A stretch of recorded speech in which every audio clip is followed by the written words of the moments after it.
Market scales fresh peak in afternoon trade. Nifty rises above 22,800 for the first time ever. Sensex reclaims the 75,000 mark and rally is fueled by big gains in banks and mid-cap index also at record highs today. The RBI doles out a record 2.11 lakh crores to the centre for FY24 from the surplus. The largest, amounting to 0.3 to 0.4% of GDP, can help the government trim its deficit or boost spending. How will the government use this money? That remains the big question. Sun Pharma slips after it guides for single-digit growth in FY25. Lupin slides on new competition in a key drug, while HEG drops as margins crimp. But Cardin Reach Shipbuilders and PG Electroplast jump on posting heady growth in sales as well as profits. Infosys CEO Salil Parekh tells CNBC-TV18 the IT major has moved from proof of concepts to executing AI projects, and 6 out of 8 employees are being trained on an AI in anticipation of its spread. He also points to a pickup in financial services activity, even as there's no noticeable rise in discretionary spends. And Nvidia clocks an unimaginable over 600% growth in profits and guides for a stronger quarter ahead than most expected. The $150 billion in 2020 company turned $2.5 trillion enterprise in 2024 has now set its sight on the AI needs of governments as its new growth frontier. Hello and welcome. You've tuned into Business Lunch. I'm Nisha Podar. With me, as always, is my co-anchor, Sonia Shenoy. Hi, Sonia. It's Hi. after many days of turbulent market, listless market, volatility. Today, we are seeing a one-way rise, and what a record-smashing day it has been. Yes. And one more thing to really point out is that the FII sell-off, that has been one of the concerns for the market. So, a large part of the momentum has been also driven by our own investors, domestic institutional investors, who continued buying despite the volatility. Many factors at play, but election uncertainty is something that was really bothering the market. So today's momentum is clearly important. Over 1% up on Nifty as well as Sensex. At the moment, Nifty is gaining over 230 points above 22,830 levels. Bank Nifty and the bank's financials, blue chip banks, are the ones which are really driving the growth, outperforming the key indices. 1.7% up in trade, and mid caps are slightly underperforming to the key indices, but there is a good showing of closer to 0.5% of gain, and that is also seen in the advance decline ratio, which is slightly in favor of the advances there. No point talking about the individual names except for some of the ones which are pressured because of news developments, especially the high beta metal stocks. They are not doing that well, and Sun Pharma because of a weaker guidance, Sonia. Absolutely. I mean, what a day today, right? And you know, the record high assumes even more importance today because of the kind of rally we've seen in the month of May. So if you just pull up a 1-month chart, right, you'll notice that from the lows in May, somewhere around the 9th, 10th of May that we hit that low, the market has rallied. There you have it. The market has rallied 830 points just from the lows of May. So it's been one hell of a ride this month. Very, very volatile. But the important bit is that this is an out-and-out bull market. This is a market where every dip is getting bought.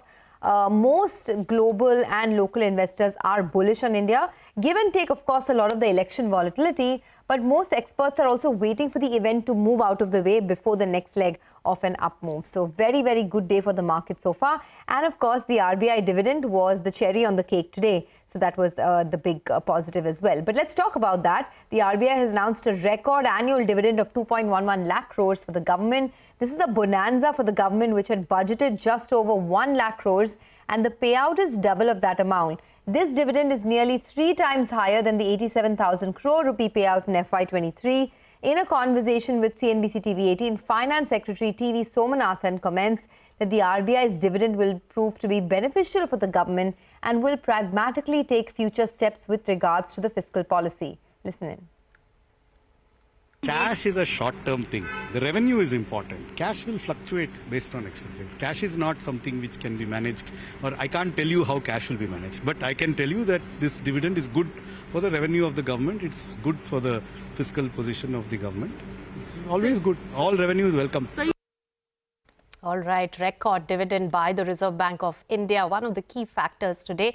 Let's also listen into some of the opinion that's coming in from a host of experts on this record dividend from the RBI and what does it really mean for liquidity, for the July budget, math and more on that. Listen in to some key opinions. The immediate impact with respect to market liquidity is, of course, nothing. This is going to come with a lag.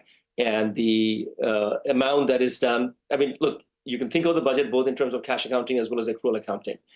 So it doesn't really matter whether it falls under the 24-25 budget or the 23-24 budget. If we were going to have shortfalls in other sources of revenue, this certainly acts as a balancing factor. So therefore, it's a piece of good news as far as the fixed income market is concerned when we are looking at from the supply of bond perspective. So from what I'd like to see, as a former, I'm a fiscal economist, of course, I would like this surprise addition from the dividend to be used as a saving tool as opposed to accommodating expenditure. We were putting out in our notes saying that there is a possibility that the RBI dividend will be significantly higher than what the government has budgeted for. And so that way, it's not that big a surprise for us. Yes, it means that the government has three options in some sense. One is that it can reduce the fiscal deficit, 0.3% of GDP, as you mentioned. What the initial thought process was that the government will do only somewhat marginal tweak to the interim budget numbers because the interim budget itself was quite detailed. Now, with this more than 1 lakh crore extra kitty, the budget maths will have to be reworked and it will become very interesting and the market will keep on speculating till it's actually announced. It's a substantial fiscal bonanza that has come in. We think the government could therefore choose to reduce the deficit marginally when it presents the final budget in early July, which is what we're expecting, but also leave some cushion for any unexpected shifts that might happen on the revenue and the expenditure side. This is actually going to add to the cash surplus that the government is sitting on. This could very well go, above 5 trillion INR, and therefore some sort of a reduction in the borrowing, could happen. Again, the details of this are likely to get announced in the budget. And as Somiran was saying, it's really positive from a demand-supply environment. So our own forecast is that the 7-year as well as the 10-year bond yields could drop to 6.75%. Okay, well, that's the big macro development. But pharmaceutical major Sun Pharma is the top Nifty loser after the company's revenues came in below estimates. The US sales also missed street expectations.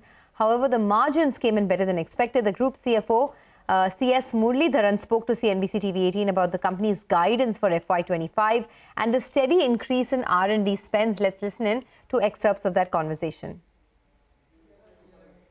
So our revenue guidance of high single-digit growth of FY25 is based on all the businesses which are poised for growth. As far as the EBITDA margin guidance, we have not been given guidance on EBITDA for last couple of years at this point of time. See, our guidance for FY25 on the revenue side factors in all the known factors and the business-related growth positions. With regard to the R&D spend, you will observe that it has been steadily increasing through the year, supported by incremental specialty R&D spend. In the current year, you have seen that FY24 overall R&D spend is about $380 million plus, substantial increase from 26% to 39% overall increase has happened in specialty R&D. In future, we are expected to start more trials as our pipeline, and major part of R&D increase will be towards the specialty, and that's one of the factors why we are given the guidance of R&D spend between 8 to 10% of the revenue for FY25. We mentioned yesterday's call also, we believe that these are some site-specific issues. We are working to address them in due course. After we have completed the entire remediation work, the facilities will be presented to the FDA for re-inspection. That's what I said, that we once we complete all the remediation work, which is ongoing, we will definitely invite FDA for a re-inspection of these sites. All right, so that was from Sun Pharma, and actually the pharmaceutical space is in news today. But before that, an important news flash on your screen, and that has impacted Jio Financial Services stock as well. It has seen a sudden upward spike, so keep an eye out on that. They seek shareholders' nod for foreign investments up to 49% of equity, an important piece of development there. And of course, the shareholders' nod will be required. The stock is up closer to 5% in trade at the moment. Now we have some news flow also which could be negative for two pharma companies, Lupin as well as Cipla, as there is competitor for some of the drugs. Vivek has more details on that, on how these two companies could be negatively impacted. Tell us, Vivek. Well, good afternoon. So two companies that we are tracking, number one is Lupin and the other one is Cipla. So what's actually happened overnight is that as far as one very key drug is concerned, a US-based company, Amphastar Pharmaceuticals, has received the US FDA approval for albuterol sulfate inhalation aerosol, mainly used for any kind of worries that the patient may have in terms of respiratory disorders. Now, this is a negative read-through as far as Lupin as well as Cipla is concerned. Remember, albuterol is actually the second largest revenue contributor to Lupin as well as Cipla's US revenue base. And what most of the analysts, as well as what Citi is saying, is that the new player that comes in, while number one will take away market share from the incumbents, there is also the worry that the new player will resort to significant price erosion or significant price cuts to the tune of almost 15 to 20%. And this is something that the street is worried about. In fact, what Citi says is that albuterol HHA and the product is one of the top products for the company's US basket for both Lupin as well as Cipla. Lupin is slightly more impacted, and incremental competition may have some negative impact. On the back of that, Lupin under significant pressure, Cipla still holding out. Okay, thanks a lot for that. Well, on to a CNBC-TV18 exclusive now. Infosys is working on 200 generative AI projects, says the MD and CEO Salil Parekh. Adds that the IT major is looking at acquisitions in SaaS and maintains FY25 constant currency revenue growth guidance at 1 to 3%. Listen in. Working today on 200 projects, but as we go through, as the economic environment changes, we see more and more of this coming to organizations. As the economic environment changes, both for cost efficiency, but also for customer connect growth, generative AI is going to be more and more spreading in large organizations. 6 out of 8 employees at Infosys are getting trained on generative AI and artificial intelligence technologies in different levels, because there are a large number of these new models and there's different ways to work on it. What we are seeing, we were a few quarters ago doing things which were more like proof of concepts. Today, these are actual projects with clients where they're seeing the benefit. And that's a huge change. And we see every client discussion a combination of that. The discretionary spend, we've not seen a change at the end of Q4 or at the start of Q1. So we will wait and see how that plays out. And based on that, we will see what the environment for recruiting is and what the environment in the future is for digital transformation. Generally, the discretionary spends approach looks similar at the end of Q4, start of Q1. We'd also said on financial services, we see a little bit more activity than we'd seen in Q4. We're looking more in spaces which are related to that. So, for example, we look at engineering services, we look at some other SaaS areas, we look at geographies as well. There are various geographies around the world which are doing well, and we're looking at those as a expanding footprint. Very clear with the guidance was 1% to 3% on a constant currency basis, the growth. We will, of course, relook at the guidance at the quarterlies at the end of it, so we'll come to it in a few weeks. But at this stage, we confirm the guidance at 1 to 3%. what gives us comfort for the 1 to 3% guidance really is one, the large deals, which was really exceptional. So that gives us a foundation. Second, we see the discretionary spend has remained about the same, which has not become worse, which gives us some comfort. It's not changed to positive, but it's the same level at the end of Q4, start of Q1. All right, some very important comments coming in from Infosys, and the race for the tech companies will be to capture the AI market. With that, we'll slip into a short breather on Business Lunch, but when we return, we get you all the highlights from Nvidia's fantastic first quarter earnings. Stay tuned for all the details.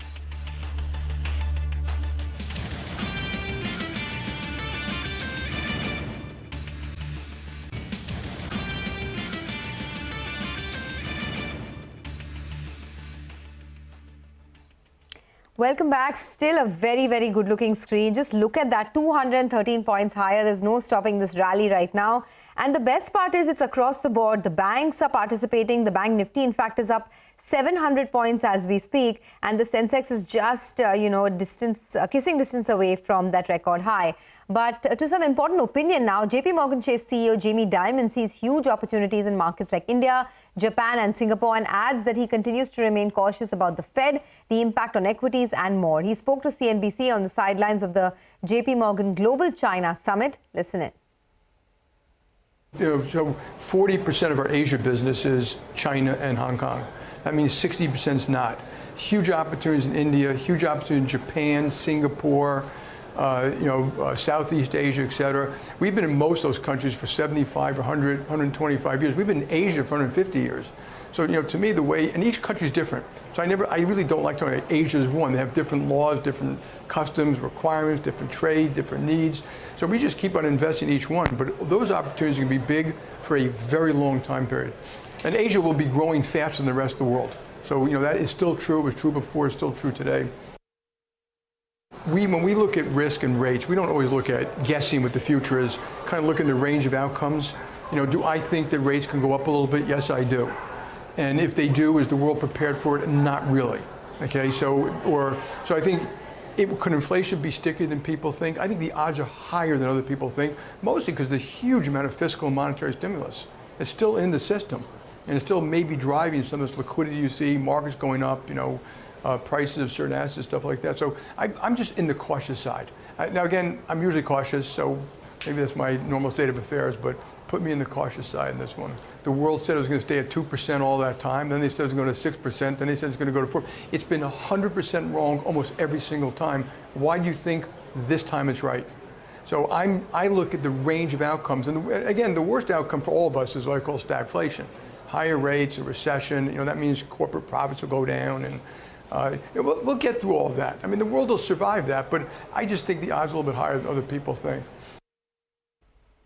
All right, some important global development then in the global markets. Nasdaq and S&P 500 futures climbed after AI favorite Nvidia reported a blowout first quarter earnings, and the company's first quarter revenue rose 268%, while the profit surged over 620%. In fact, Reema Tendulkar is right here to give us a quick roundup of those numbers and the stock move and the surge in the company's market cap over the years and more. Tell us, Reema. Thanks so much for that. So AI tech giant Nvidia has reported a blowout quarter, cementing its place as a tech powerhouse and a leader of the AI chip revolution. And these are the numbers. Record revenues, record profits. Revenues have gone up by 268% year on year, and profits have gone up 628%, surpassing lofty estimates. And with this kind of a performance, yesterday, the stock surged 6% in after-hours trading to cross the $1,000 mark, taking its market capitalization to $2.5 trillion. In fact, the market capitalization of Nvidia has surged 4x since January of 2023. And if you go back in time, its market capitalization was a mere $150 billion in January of 2020. And now we're talking about $2.5 trillion. This is absolutely nothing short of stunning and miraculous. And with this swelling of the market capitalization, Nvidia is now the third most valuable publicly traded company in the United States after Microsoft and Apple. And to give you another stunning statistic.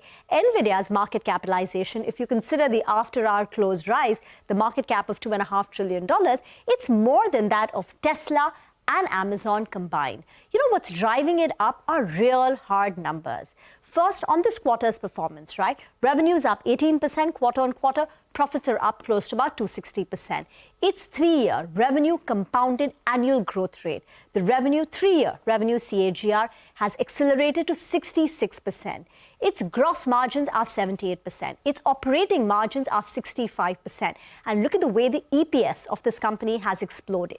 It was a mere $1 odd in the preceding quarters, and this quarter it shot up to $6. Its dividend has increased by 150%, and not just that, they've announced a stock split of 10:1. And to top it all up, its Q2 guidance has also topped lofty estimates at $28 billion.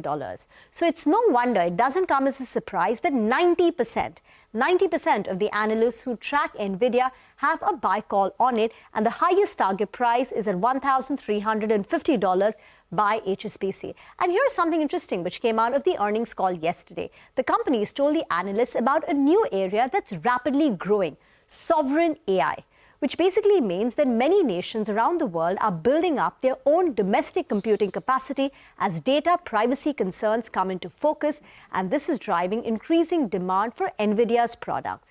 So sovereign AI is now emerging as a growth driver for the company, and this is what was shared as an example by the CFO in yesterday's call. They said Swiss.com, which is majority owned by the Swiss government, has recently announced that its Italian subsidiary will build Italy's first and most powerful NVIDIA-powered supercomputer to develop the first LLM, large language model, natively trained in the Italian language. So the importance of AI has caught the attention of every nation, and from nothing in the previous year, sovereign AI, they believe the revenues from sovereign AI can approach high single-digit billions this year. Back to you. Okay, thanks a lot for that. Well, that's the move on Nvidia. Remarkable, really, the kind of performance that this company has seen over the last many quarters. But more news and updates to follow on the other side of the break, so do stay tuned in.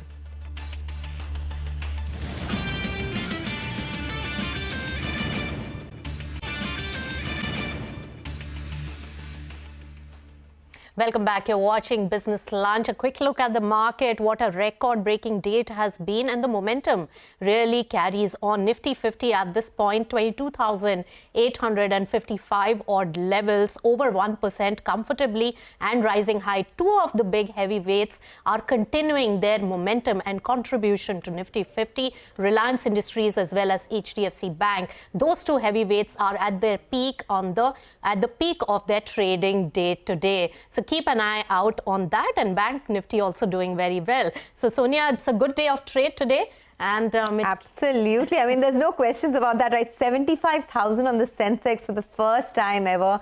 Big milestones getting hit, and an 800-point rally is what you're seeing right now. No complaints at all, Nisha. So it's a great afternoon on the Lal Street, but that's all the time we have on Business Lunch. Thanks a lot for watching. Midcap Radar comes up next.